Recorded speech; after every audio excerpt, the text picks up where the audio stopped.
Good evening. कैसा चल रहा है सबका? तो आज की डेट है 17 जनवरी 2024। रात के बज रहे हैं तकरीबन 11:30 बज रहे हैं।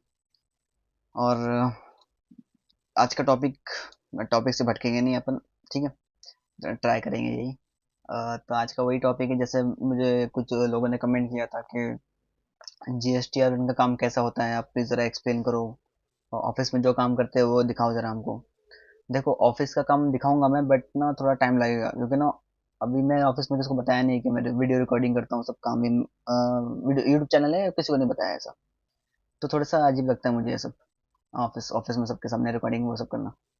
तो जैसे मैं ट्राई करूंगा कि 2-3 क्लाइंट का काम मैं पेंडिंग रखूँ, और किसी दिन अकेले बैठूंगा तो वो दिखाऊंगा आपको जीएसटी R1 का। अभी फिलहाल तो ड्यू डेट तो चली गई जीएसटी R1 की, बट 3 भी चल रहा है। तो अभी तो नहीं, अगले महीने तक। नहीं तो फिर ट्राई करते हैं, किसी ना किसी का तो मिल ही जाएगा। ठीक है। फिलहाल मैं भी बस ओरली सिखा रहा हूँ, बता रहा हूँ आपको कि जीएसटी R1 का काम कैसे कैसे होता है। ठीक है, प्रैक्टिकल भी करके दिखाऊंगा। अभी फिलहाल बता रहा हूँ सिर्फ। ठीक है, जो जिनके दिमाग में थोड़ा सा कॉन्सेप्चुअल क्लैरिटी आ जाएगी कि भाई हाँ ऐसे ऐसे काम होता है। ठीक है, तो शुरुआत करते हैं हफ्ते के महीने के पहले दिन से। 1 तारीख है, जैसे कि मान लीजिए अभी क्या चल रहा है, जनवरी चल रहा है।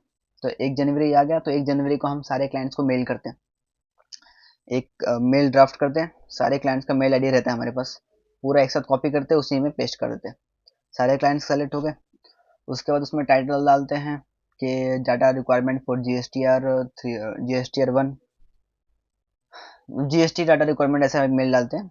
और उसमें सारी ड्यू डेट्स लिखते हैं कि ये जैसे कि अभी दिसंबर का रिटर्न भर रहे हैं हम, तो उसकी जीएसटी R1 की ड्यू डेट है 11 तारीख। जीएसटी R3B की डेट है 20 तारीख। उसके बाद अगर आप लेट लेट डाटा भेजते हो तो आपको पेनल्टी लगेगी। पुरानी पेनल्टी 200 रुपये पर डे की थी, पर 200 रुपये टोटल थी पर डे के हिसाब से। और अभी जो पेनल्टी लग रही है वो 50 रुपये पर हेड है। हाँ बराबर, 50 रुपये पर हेड अगर आपको पेमेंट आ रहा है तो। और 20 रुपये पर हेड मतलब CGST 20 रुपये, SGST 20 रुपये। समझ रहे हो? और अगर आपको पेमेंट नहीं है तो 50 रुपये CGST, 50 रुपये SGST। ओके। ये पेमेंट क्या है, कैसे आता है, वो सब मैं बाद में बताऊंगा। अभी इतना फिलहाल समझ के चलो। पहले GST R1 पे पेनल्टी लगती थी, अब नहीं लगती, अब सिर्फ 3B पे लगती है अगर आपने लेट फाइल किया तो। ओके। तो ये ड्यू डेट समझ गए सबको। अगर आपने GST R1 लेट फाइल किया तो सामने वाली पार्टी को क्रेडिट नहीं मिलेगा, आईटीसी का क्रेडिट नहीं मिलेगा, जिसको आप जिसके अगेंस्ट में आप सेल का बिल दिखा रहे हो। ओके, ये एक चीज़ क्लियर होगी। तो 1 तारीख हो गई आपकी। 1 तारीख को आपने सारे पार्टीज को मेल डाल दिया कि हमें ये आपका सेल परचेज जेवी जो भी आपके पास है, डेबिट नोट क्रेडिट नोट, सारा मेल में आप हमको मेल करो। मेल नहीं कर सकते तो फिजिकल हार्ड कॉपी ला के दो ऑफिस में। ठीक है, तो ये दो तरीके से हमारे पास डाटा आता है। कुछ क्लाइंट्स होते हैं जो मेल यूज़ नहीं करते, दूर रहते हैं, जैसे कि अभी ऑफिस हमारा मुंबई में है। कुछ क्लाइंट्स है दिल्ली के, तो वो दिल्ली से व्हाट्सअप करते हैं हमको। ठीक है, तो ये लीजिए सर मेरा बिल है, व्हाट्सअप कर दिया तो हम वहाँ से। ठीक है, मेल अब डाटा आ गया आपके पास। कहाँ कैसे कैसे आया डाटा आपके पास जीएसटी का? या तो कोई हार्ड कॉपी लेगा, ला के देगा ऑफिस में, या तो कोई मेल करेगा आपको, या फिर किसी ने व्हाट्सअप कर दिया। व्हाट्सअप को ऐसे कंसिडर नहीं करते फिलहाल। ठीक है, बट कुछ क्लाइंट्स होते हैं जिनको एक्सेप्शन में मान लो कि भाई इनको ना मेल आता है ना आ सकते हैं ऑफिस में, तो कैसे भेजेंगे, तो व्हाट्सअप कर देते हैं। ठीक है, तो मेल बट प्रायोरिटी होती है, ये याद रखना, मेल प्रायोरिटी है। ठीक है। अब आपके पास डाटा आ गया। मेल करते डाटा नहीं आ जाता पहली बात तो। 1 तारीख को मेल करते तो हम बोलते हैं कि कम से कम 5 तारीख तक अपना डाटा भिजवा दो हमारे पास। तो फिर 5 तारीख तक डाटा आ गया। उसके बाद डाटा की सॉर्टिंग की जाती है। सॉर्टिंग से मतलब जैसे कि अभी मान लो किसी ने बिल ला के दिया मुझे, मेल मेल कर दिया मुझे बिल, सेल दिया, परचेज दिया, मिक्स करके देगा वो। एक तो अलग अलग देते नहीं है क्लाइंट्स, मिक्स करके देते हैं। तो सेल अलग करनी पड़ती है, परचेस अलग करनी पड़ती है। मतलब पहले तो आप मेल से डाउनलोड करोगे, उस महीने के फोल्डर में जाकर रखोगे जिस महीने का काम कर रहे हो। ठीक है, तो देखो मैं आपको थोड़ा सा क्लासिफिकेशन करके बताता हूँ। क्लाइंट ने मुझे मेल किया, बिल और सेल बिल परचेज बिल सब है इसमें। मैंने डाउनलोड किया उसको, तो वो मेरे डाउनलोड वाले फोल्डर में चला गया होगा। वहाँ से मैंने उसको कट किया। फिर मैं गया, हमारा एक बिजनेस का फोल्डर बना रखा है हमने। ठीक है, आपका कुछ अलग नाम से होगा, हमने एक बिजनेस का फोल्डर है। उसमें गया तो वहाँ पे सारे क्लाइंट्स के नाम आ रहे होते हैं। जैसे कि मान लो एक क्लाइंट है हमारा अजय वुडन का, अब वो रहता है दिल्ली का क्लाइंट है हमारा। उसके फोल्डर पे गया, उसमें अलग अलग साल आ रहे होंगे, 22, 23, 23, 24, 24, 25। अभी हम कौन से साल का काम कर रहे हैं, 24, 25, तो 24, 25 के साल में गया। उसके बाद कौन से महीने की रिटर्न फाइल कर रहा है, अभी दिसंबर का, तो अलग अलग महीने के नाम आ रहे होंगे। अप्रैल से लेके मार्च तक के सारे महीने के नाम आ रहे होंगे, तो अभी दिसंबर का काम कर रहे, तो दिसंबर वाले फोल्डर में गया, वहाँ पे वो डाटा रखा जाएगा। समझ रहे हो, ऐसी इसको बोलते हैं फाइलिंग। पहले आप हार्ड कॉपी की फाइलिंग करते हो, फिर इसकी फाइलिंग करते हो। बताया था मैंने किसी वीडियो में जाके, बताया था कि हार्ड कॉपी की फाइलिंग ऐसे की जाती है। उसका रीजन क्या था वो भी बताया था, और ये रीजन है सबसे बड़ा, कि आपको बिल्स, कौन से बिल्स कहाँ रखने हैं वो आपको समझ होनी चाहिए। ठीक है, तो आपने वहाँ पे बिल रख दी, तो आपकी फाइलिंग होगी, सॉर्टिंग होगी। ठीक है, अलग अलग रख दिए। उसके बाद आप करते हो बिल एंट्री टैली के अंदर, टैली ईआरपी, टैली प्राइम, और अगर कोई कंपनी में दूसरा सॉफ्टवेयर यूज होता है, जैसे कि सैप यूज होता है कई बड़े बड़े कॉर्पोरेट में, तो सैप में, सैप हमारे ऑफिस में सैप नहीं होता, टैली और टैली प्राइम ही यूज होता है। ठीक है, तो बिल एंट्री करते हो आप इसके अंदर। नॉर्मल से बिल, सेल बिल की एंट्री होती है स्टार्ट में। अभी सिर्फ सेल की बात कर रहा हूँ तो सेल बिल की एंट्री की बात करो। ठीक है, और सेल परचेस में ज़्यादा डिफरेंस है नहीं, तो एंट्री में भी सेम ही होती है, सेल बिल हो या परचेस बिल हो। तो बिल एंट्री कर दिया आपने। ठीक है, बिल एंट्री मार दिया, सेव कर दिया। उसके बाद आप चेक करते हो कि बिल में किसी तरह का एरर आ रहा है क्या। अपने जीएस टेली प्राइम में, टेली ईआरपी में ऑप्शन होता है कि आप जाके चेक कर सकते हो कि आपके बिल में किसी तरह का एरर है क्या। अब एरर से मतलब क्या है, जो स्टॉक आइटम सबसे पहले ऊपर से नीचे तक, जो भी आपका इनवॉइस नंबर है उसमें किसी तरह का गैप नहीं होना चाहिए। डेट आपकी बराबर होनी चाहिए। उसके बाद आपका डेट तो बराबर लेता है, डेट में कोई दिक्कत नहीं आती। नाम हो गया। उसके बाद आपके पार्टी, पार्टी के बारे में, पार्टी आपकी रजिस्टर्ड है या अनरजिस्टर्ड है, वो आपको प्रॉपर स्पेसिफाई करना होता है। ठीक है, जीएसटी नंबर के साथ में। अगर रजिस्टर्ड है तो जीएसटी नंबर होना चाहिए, अनरजिस्टर्ड है तो उधर लिखा होना, एक ऑप्शन होता है अनरजिस्टर्ड और कंज्यूमर करके, तो उस पर सेलेक्ट करना होता है उसको, पार्टी को। वो हो गया। ऐसे कई सारे एरर होते हैं छोटे मोटे, जैसे बहुत सारे एरर है, बट किसी दिन बताऊंगा बैठ के, बट अभी छोटे मोटे एरर बता रहा हूँ मैं। फिर आपके बिल में जो स्टॉक आइटम यूज हुआ है उसमें एटलीस्ट 4 डिजिट का एचएसएन कोड होना चाहिए। एचएसएन कोड क्या होता है, एक दो कोड होते हैं, एक एचएसएन और एक SAC code, SAC, SAC code. HSN code use होता है गुड्स के लिए, सैक कोड यूज होता है सर्विसेज के लिए। जब भी आपको कोई कोड दिख रहा है जो 99 से स्टार्ट हो रहा है, 9999, तो इसका मतलब वो सर्विसेज के लिए, समझ रहे हो। बाकी जो भी है वो सब गुड्स के लिए आता है। ठीक है, तो बराबर 4 डिजिट का एचएसएन कोड आ रहा है कि नहीं, तो ऐसे कई सारे एरर होते हैं, वो आपको चेक करने होते हैं। एरर क्लियर हो गया। उसके बाद आप उसको जेसन फाइल निकालते हो। जेसन फाइल क्या होती है, एक जिप फाइल होती है, इंक्रिप्टेड फाइल होती है। ठीक है, नॉर्मली अपनी पीडीएफ जैसे दिखती है, बट वैसे होती है नहीं, खुलती है नहीं। आपको उसको अगर ओपन करना है तो आपको उसको पहले एक्सट्रैक्ट करवाना पड़ता है, किसी अलग अलग तरीके होते हैं एक्सट्रैक्ट करवाने के।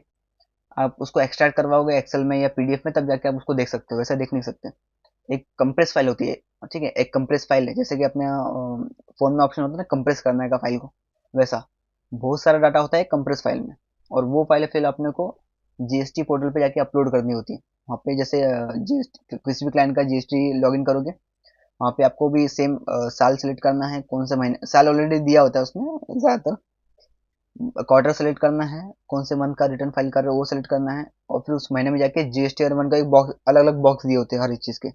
GST R one, GST R one A, 2B, 2A, 2B और 3B। ठीक है, तो जीएसटी आर वन में एक ऑप्शन होता है, वहाँ पे जाना होता है आपको। वहाँ पे ऑप्शन आता है आपको अपलोड फाइल करके, अपलोड जेसन फाइल करके। वहाँ पे गए, आपको पाथ जो भी आपने सेलेक्ट किया होगा वो कॉपी पेस्ट करना है उधर, और वो जेसन फाइल को उधर अपलोड करना है। अपलोड हो गई तो उधर दिखाता है कोई एरर आ रहा है कि नहीं आ रहा है। कोई एरर नहीं आ रहा है, देन आप जाके वापस चेक करते हो कि आपके सारे बिल चढ़े हैं कि नहीं। जैसे मानो 10 बिल की एंट्री की थी मैंने टैली में, तो जेसन फाइल अपलोड करने के बाद मेरे जीएसटी आर वन में 10 बिल दिखने चाहिए पोर्टल पे। ठीक है, तो ये जेसन अपलोड कर दिया अपने। ठीक है, उसके बाद हमारे पास एक एक्सेल की समरी होती है हर क्लाइंट की, अलग अलग साल के हिसाब से। जैसे अभी 24-25 का काम चल रहा है, तो 24-25 की अलग एक्सेल की समरी है। उसमें क्या रहता है, एक फॉर्मेट होता है, जो भी बिल होता है क्लाइंट का, सेल बिल हो, परचेज बिल हो, डेबिट नोट, क्रेडिट नोट, जो भी है, उसको एक्सेल में मेंटेन करने का एक फॉर्मेट होता है, स्पेसिफिक फॉर्मेट। डिटेल में नहीं जाऊंगा, ऊपर ऊपर से बताता हूँ। सबसे पहले क्लाइंट का जीएसटी नंबर, उसका नाम, invoice number, date, invoice value, taxable value, IGST, CGST, SGST, बस। लेफ्ट से लेकर राइट, जीएसटी नंबर से लेके एसजीएसटी तक, ये लेफ्ट टू राइट एक फॉर्मेट होता है। ठीक है, मेरा लेफ्ट टू राइट, आपका समझ लो उल्टा ऐसा आ जाएगा। ठीक है, तो इस फॉर्मेट में हमको डाटा रखना होता है। तो एक सेल की एक अलग शीट बनती है, एक ही शीट है एक्सेल की, एक मेरे पास फाइल है, उसमें अलग अलग शीट होती है। ठीक है, एक सेल की शीट होती है, एक डेबिट नोट की, क्रेडिट नोट की, उसके बाद परचेज की शीट अलग होती है और एक समरी करके शीट होती है उसी के अंदर। और जो भी हम बिल डालते हैं उसमें cell purchase debit note credit उन सब का इफेक्ट, उन सारे बिल्स का इफेक्ट समरी के अंदर दिखते हैं। ठीक है, तो समरी के अंदर इफेक्ट दिख गया और वो समरी जैसे एक टोटल होता है एक तरह से कि क्या क्या बिल हमने पोर्टल पे चढ़ाए हैं, क्या क्या था, सब वो एक एक्सेल के अंदर होता है। और वही एक्सेल हम क्लाइंट को भेजते हैं क्या करने के लिए, वेरीफाई करने के लिए कि देखिए हमने ये आपके बिल है, ये पोर्टल पे चढ़ाया हमने, किसी तरह का चेंजेस किया है या फिर किसी तरह का अमेंडमेंट किया है या फिर कुछ भी है, वो सब हमने यहाँ पे रिमार्क्स में लिख के रखा है, आप चाहे तो देख सकते हो। टोटल इतना अमाउंट आ रहा है, टोटल इतने बिल है, इस पार्टी के बिल है। कोई बिल अगर अपलोड नहीं हो पाया, क्यों नहीं हो पाया, कि, कुछ बिल में इशू है, पार्टी के जीएसटी नंबर में कुछ इशू है, तो वो भी हम रिमार्क्स में लिख के देते हैं। ठीक है, तो सारे क्लाइंट्स के समरी भेज दी हमने। ठीक है, तो उसके बाद क्लाइंट क्या करता है, उसको चेक करता है, वेरीफाई करता है, सारी चीज़ें ओके है तो उसी मेल के नीचे रिवर्ट करता है, ओके गो अहेड, या फिर सारा डाटा ओके है आप फाइल कर सकते हो, ऐसा मेल करते हैं। ठीक है, उसके बाद ये भी होगा, ये भी होगा। उसके बाद क्या करना होता है, अपना जीएसटी वापस जीएसटी पोर्टल में जाना होता है। वहाँ पे आपके सारे जीएसटी आर वन में सारे बिल दिख रहे होते हैं, कितने बिल आपने अपलोड किए। एकदम नीचे राइट कॉर्नर पे एक ऑप्शन होता है जनरेट समरी करके, वो समरी पे जनरेट करके फिर आपको आगे की जो जो प्रोसेस है, फाइल स्टेटमेंट जो जो आता है वो सब करने के बाद नॉर्मल सा स्टेटमेंट होता है, प्रोसीजर होता है, कुछ इतना हार्ड नहीं है। एक दो ही बटन दबाने हैं आपको, देन आपको फाइल करने का ऑप्शन आएगा। बहुत लोगों को समझ में नहीं आता फाइल एक्चुअल में करना क्या है, फाइल मतलब क्या। तो भाई फाइल मतलब क्या होता है, देखो मैंने बिल चढ़ाया पोर्टल पे, इतना इतना चीज तो आपको समझी। मैंने अपना जो सेल का बिल था वो पोर्टल पे चढ़ाया जीएसटीआर वन में। अब चढ़ा तो दिया बट वो कंफर्म करने की एक चीज होती है। कंफर्म मतलब जैसे कभी मैंने बिल चढ़ा दिया बट मुझे डिलीट, मैं डिलीट भी कर सकता हूँ बिल को आके। कल को डिलीट कर दिया तो फिर क्या करोगे आप। ठीक है, तो उसको जैसे कि समझ लो 100% कंफर्म करना है। अब कोई चेंजेस नहीं हो सकते, फाइल करने का मतलब ये होता है। अब आप इसमें कोई भी चेंजेस नहीं कर सकते इस महीने के रिटर्न में। जो भी करना है वो अगले महीने करना। ठीक है, इस महीने के रिटर्न में आप कोई चेंजेस नहीं होंगे।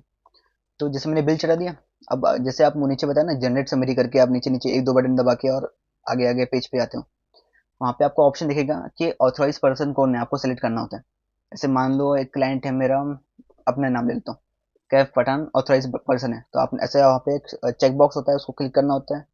फिर अथॉराइज पर्सन कौन है आपके इसमें, जैसे कि अगर फर्म है तो जो पार्टनर ऑथराइज होगा वो, कंपनी है तो डायरेक्टर, प्रोप्राइटरशिप है तो प्रोप्राइटर, जो भी है।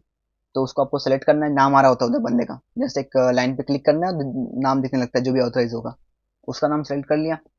अब आपको दो ऑप्शन देगा। क्या ऑप्शन देगा, फाइल करने के लिए, मैंने बताया ना फाइल करना होता है, क्यों फाइल करते हो वो भी बताया। फाइल करने के दो ऑप्शन होते हैं, एक होता है डीएससी, एक होता है ओटीपी। सॉरी सॉरी सॉरी, एक होता है डीएससी, एक होता है ओटीपी, सॉरी, एक होता है डीएससी और एक होता है ओटीपी। ठीक है, तो डीएससी मतलब क्या होता है, ओटीपी मतलब क्या होता है, नॉर्मली आप ये इलेक्ट्रॉनिक वेरिफिकेशन करके एक होता है ईवीसी का मतलब, इलेक्ट्रॉनिक वेरिफिकेशन, ऐसे कुछ होता है। ठीक है, तो हाँ इलेक्ट्रॉनिक वेरिफिकेशन सर्टिफिकेट ऐसा कुछ होता है शायद। तो जैसे उस पर क्लिक करोगे तो क्लाइंट को ओटीपी जाएगा, जो भी ऑथराइज बंदा बंदा है उसको ओटीपी जाएगा। ठीक है, जरूरी नहीं है कि उसी को जाए, कभी कभी उसी के नंबर अलग होता है, नाम अलग होता है, तो आपको पहले चेक करना है कि नाम किसका आ रहा है। जो प्रोफाइल का सेक्शन होता है डैशबोर्ड पे, वहाँ पे दिया होता है कि ऑथराइज पर्सन कौन है और क्या नंबर है। तो फोन नंबर उसी पे ओटीपी जाएगा जो फोन नंबर दिया होगा वहाँ पे। तो उस पे ओटीपी गया। ईवीसी अगर आप फाइल विद ईवीसी करोगे तो उस पे ओटीपी जाएगा, आपको क्लाइंट को कॉल करके पूछना पड़ेगा, सर आपको ओटीपी आया होगा, बता दीजिए। 6 डिजिट का होगा, 5 से 6 डिजिट का एक ओटीपी आता है। उसमें कुछ लेटर्स भी हो गए, कुछ नंबर्स भी हो गए, तो आपको वहाँ पे डालना पड़ता है। कैपिटल में होते हैं नंबर्स, ठीक है, जैसे कि ABC980 ऐसा नंबर रहेगा कोई, तो आपको वो डालना है, फाइल नाउ करना है और वो वेरीफाई हो जाएगा। और आपको ग्रीन में एक रेफरेंस नंबर लिख के आता है। ये हो गया आपका नॉर्मल ईबीसी से जो आप फाइल करते हो। उसके बाद जो दूसरा आपको एक ऑप्शन देता है, ऑप्शनल होता है, ठीक है, आप ये करो ये करो, आप पे डिपेंड है। ज़्यादातर लोग अपना डीएससी से करते हैं, मतलब ये ईवीसी से करते हैं क्योंकि ओटीपी लेके करना इजी पड़ता है। डीएससी वाला ऑप्शन क्या होता है, डिजिटल सिग्नेचर सर्टिफिकेट, डीएससी का मतलब कुछ और भी हो सकता है बट मेरे को इतना ही याद है। डीएससी ठीक है, एक पेन ड्राइव होती है जिसमें आपका डिजिटल सिग्नेचर होता है। कई सारी वेबसाइट है जैसे डीएससी बनता है। एक जो साइट हम यूज करते हैं उसका नाम है ई मुद्रा। ठीक है, एक जैसा अपना कार्ड राइटर होता है ना, पेन ड्राइव जैसा होता है, तो वो आपको पहले तो उनसे खरीदना पड़ता है, ई मुद्रा वालों से। वो खरीदते हो, फिर उनकी वेबसाइट पे जाके आप ई डीएससी बनवाते हो। डीएससी बनवाने का भी एक प्रोसीजर है, थोड़ा छोटा नहीं है, थोड़ा बड़ा सा प्रोसीजर है, जिसमें आप पैन कार्ड नंबर डालते हो, पैन कार्ड का ओटीपी, ईमेल आईडी डालते हो, ईमेल आईडी का ओटीपी, फ़ोन नंबर डालते हो, फ़ोन नंबर का ओटीपी। फिर उसके बाद इतने सारे ओटीपी डालने के बाद आधार कार्ड का बायोमेट्रिक डाउनलोड करके उस पर अपलोड करना होता है, जिस भी बंदे का ऑथराइज ये बना रहे हो, डीएससी बना रहे हो। उसके बाद उसी बंदे के फ़ोन नंबर पे एक ईमेल जाता है, उसको वीडियो वेरिफिकेशन करवाना पड़ता है ऐसा, शायद आधार कार्ड पकड़ के। और उसमें उसको कोड लिख बोलना होता है, एक उसके वीडियो में कोड आ रहा होता है 3 डिजिट का। तो वो उसको वीडियो में बोलना पड़ता है कि मेरा नाम ये है और यहाँ पे ये कोड है, ऐसा बोलना पड़ता है बस।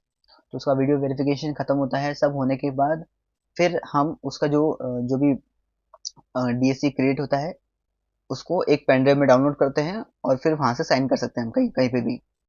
ठीक है, तो जैसे आप फाइल में डीएससी करोगे तो पहले आपको डीएससी आपके सिस्टम में अटैच करना होता है, और कुछ सॉफ्टवेयर भी होते हैं उसके लिए, हर जीएसटी पोर्टल पे मिल जाता है, वो ई साइनर जैसे सॉफ्टवेयर होते हैं। ठीक है। और हर बार वो जो टोकन है वो चेंज होते रहते हैं ट्रेंड के हिसाब से, ट्रेंड मतलब नए नए अपडेट होते रहते हैं। ठीक है। तो जो टोकन का पासवर्ड रहेगा वो आपको मालूम होना चाहिए। जैसे आप डीएससी लगाओगे और उस पर फाइल क्लिक करोगे, फाइल विद डीएससी, तो वो ऑटोमेटिक डिटेक्ट कर लेता है डीएससी को। अगर उसमें एक ही नाम आ रहा होगा तो उसको क्लिक करना है आपको और साइन करना होता है। साइन मतलब ऑप्शन होता है साइन करने का, साइन पे क्लिक करना और पासवर्ड पूछता है आपको। जैसे कि हमारे इसमें ज़्यादातर ऑफिस, जो डीएससी ऑफिस में उन सबका पासवर्ड 1 to 9 होता है। तो 1 2 3 4 5 6 7 8 9 डाला, एंटर मारा, साइन कंप्लीट, और आपका रिटर्न फाइल। इस तरह होता है आपका जीएसटीआर 1। बस फिर हम लोग हमारी जो पासवर्ड की शीट होती है हमारे पास, गूगल ड्राइव में हमने पासवर्ड की शीट रखी होती है, सारे क्लाइंट्स के नाम आ रहे होते हैं और उसके आगे उनका रिमार्क्स लिखते हैं हम लोग। तो जीएसटीआर 1 का जिसका भी काम जितना भी हो गया हो वो उतना लिख कर रखते हैं डिटेल में। जैसे अगर फाइल्ड हो गया तो फाइल्ड, डाटा रिसीव्ड हो गया तो डाटा रिसीव्ड, डाटा नहीं मिला तो डाटा नॉट रिसीव्ड, डाटा मिला है बट बिल में कोई एरर है, क्लाइंट से पूछना है, सर से पूछना है, तो वो भी लिख के रखते हैं उसके अंदर। आईटी से रिवर्स करना है, एक्स्ट्रा पेमेंट करनी है, तो वो भी लिख के रखते हैं। ठीक है, तो ताकि एकदम प्रॉपर समझे। मैं कल को मैं कोई बंदा छोड़ के चला गया, मैं काम करने आया, उन्हें आने आया, तो मुझे मालूम पड़े वो पढ़ के कि कितना काम हुआ है क्लाइंट का। समझ गए? तो ये जीएसटीआर 1 का अपना प्रोसेस है। अभी बोल के बताया है, किसी दिन करके भी बताऊंगा आपको सारा का सारा, बट ये डिटेल में प्रोसेस है। ठीक है। डाटा आने का प्रोसेस आपको सब लोग को समझ में आ गया होगा, कैसे कैसे डाटा आता है अपने पास, फाइलिंग कैसे करते हैं। शायद मैंने बताया था मेरे पुराने वीडियो में, चलो एक बार बोल ही देता हूँ रफ में। क्लाइंट आपको बिल देता है बहुत सारे। ठीक है, नॉर्मली तो मंथ वाइज देता है, बट कभी कभी साल के एक साथ ला के बिल देता है।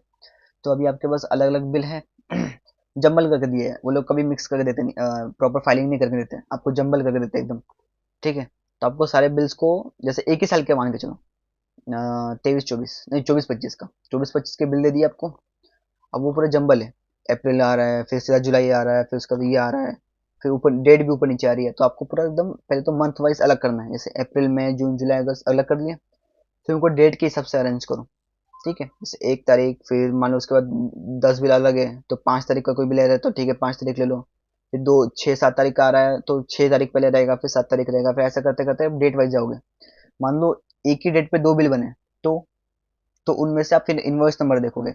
इनवॉइस नंबर भी सीक्वेंस में ही रहते हैं सारे क्लाइंट्स के। जैसे कि पहले इनवॉइस नंबर का रहेगा 1 2 3, तो आपको वैसा रखना है। ठीक, तो ऐसा मंथ वाइज रखना है, मतलब पहले आप डे वाइज रखोगे, फिर मंथ वाइज, फिर उसके बाद ईयर वाइज। अलग अलग ईयर का अलग अलग होता है। एक फाइल में 1 साल का रखा जाता है, 8 साल का अपने बस नॉर्मली रखना होता है रूल्स के हिसाब से। फाइलिंग तो समझ में आ गई, रफ ये इतना बता रहा हूँ मैं, और कुछ डिटेल में जानना हो तो उसके लिए अलग से वीडियो बना लेंगे, इतना कुछ है नहीं वैसे भी फाइलिंग में। ये तो बेसिक चीज़ है, आप जल्दी से सीख भी जाओगे, इतना कुछ ज़्यादा है नहीं फाइलिंग में।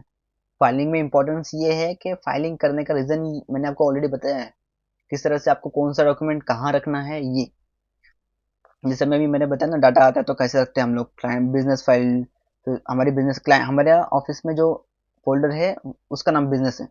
ठीक है, आपका अलग भी हो सकता है, तो उस पर ज़्यादा ध्यान मत दो। मतलब सारे क्लाइंट्स का जहाँ पे फोल्डर रखा होता है, फिर उसमें कौन से क्लाइंट का काम कर रहा हूँ, अजय वुडन का, तो उसके फोल्डर में गया। कौन से साल का काम कर रहा हूँ, 24 25 का, तो उस साल के एक फोल्डर में गया। उस फोल्डर के अंदर अलग अलग महीने आ रहे होंगे, अप्रैल से लेकर दिसंबर तक, मतलब अप्रैल से लेकर मार्च तक। तो उसमें भी मैं कौन से महीने का काम कर रहा हूँ, दिसंबर का, तो दिसंबर के फोल्डर में गया, वहां पे मैं वो डाटा रखूंगा। ठीक है, तो ये फाइलिंग का ये रीज़न होता है। उसके बाद जब आप क्लाइंट के अंदर जाते हो, तो आपको जो स्टैट्यूटरी ऑडिट आप करते हो, जीएसटी ऑडिट आप जो करते हो उसमें, तो जीएसटी ऑडिट में आपको यही बिल देखने होते हैं क्लाइंट्स के। अगर उसके माल यहाँ से वहाँ हो रहा है तो उसका ईवे बिल लगा है क्या, 50,000 से ज़्यादा का अगर बिल होगा तो ईवे बिल होना चाहिए, 5 करोड़ से ज़्यादा का टर्नओवर है तो इनवॉइस होना चाहिए, और अगर वेट वेट आप कहीं और से जाके वेट करवा रहे हो तो उसका काटा पर्ची होना चाहिए, डिलीवरी चालान होना चाहिए। बहुत सारी ऐसी चीज़ें आपको देखनी होती है। ठीक है, तो इतना क्लियर हो गया। 20 मिनट का वीडियो तो हो ही गया है, मेरे ख्याल से इतना इनफ रहेगा। बट ठीक है, वो लोगों को धीरे धीरे समझ में आएगा। इतनी चीज़ समझिए, आपको मैं थोड़ा सा धीरे बोलने का ट्राई कर रहा हूँ ताकि लोगों को बराबर समझे। आवाज़ क्या पता क्लियर गई है कि नहीं किसी को, बट ट्राई करो समझने का। और कुछ रहेगा तो मैं प्रैक्टिकल भी करके बताऊंगा, अभी ये तो सिर्फ ओरल ओरल बता रहा हूँ। ठीक है, तो इस तरह से जीएसटीआर 1 का काम होता है अपना पूरा। फिर उसके बाद जीएसटीआर 1 के बाद आप टू बी देखो, GSTR 1, GSTR 2 B, GSTR 3 B. Filing किस किस की होती है, जीएसटीआर 1 की होती है, जीएसटीआर 3 बी की होती है। 2 बी में आपका क्या दिखता है, आपकी परचेज दिखती है। आपकी परचेज को आपकी सेल के साथ में सेट ऑफ करवाने के बाद जो अमाउंट आपका बच रहा है वो आप 3 बी में पेमेंट करते हो और फिर रिटर्न फाइल करते हो। इतना समझा? बस इतना 3 में ही आपका नॉर्मल काम होता है। बाकी के और जो केसेस है उनकी चीज़ें अलग है, वो अपने अलग केस है। जनरली इतनी चीज़ें होती हैं आपके जीएसटी में। ठीक है, रिटर्न फाइलिंग, फिर साल खत्म हो जाएगा तो वो आपका एनुअल रिटर्न, वो सब सब है बाकी चीज़ें, बट मैं फिलहाल इतनी चीज़ें आपकी नॉर्मली होती हैं। मेरे ख्याल से सबको समझ में आ गया रहेगा। अब आज के लिए इतना ख़त्म करते हैं। और कई सारे लोग सब्सक्राइब कर रहे हैं, उनके लिए शुक्रिया, thank you so much. Subscribe करते रहो, शेयर करते रहो, लाइक करो। और बस आज के लिए इतना ही निपटाते हैं अभी। मेरे को भी सोना है, कल जाना है मुझे, अंधेरी जाना है। और हाँ, पता नहीं कितने लोग इस वीडियो का भी एंड तक देख रहे हैं, बट 25 जनवरी 2025 से लेके 2 फरवरी 2025 तक अपना काला घोड़ा फेस्टिवल है, अंधेरी में। सॉरी, अंधेरी कह रहा हूँ, मुंबई में। तो जिसको आना हो तो आ सकता है, बस मिल सकते हैं अपन उधर। पता नहीं मिलेंगे कि भी नहीं, कितना बड़ा होता है वो एरिया। मैं भी फर्स्ट टाइम जा रहा हूँ। तो मैंने भी कहीं पे देखा रील में कि काला घोड़ा फेस्टिवल होता है, तो मैं भी जाने वाला हूँ 25 तारीख को या 24 तारीख को जाऊंगा मैं, बस फिक्स नहीं है मेरा। बट देखते हैं अभी, चलो। सबको समझ में आ गया होगा तो लाइक करना, सब्सक्राइब करना, दोस्तों के साथ में शेयर वेयर करो। चलो मिलते हैं।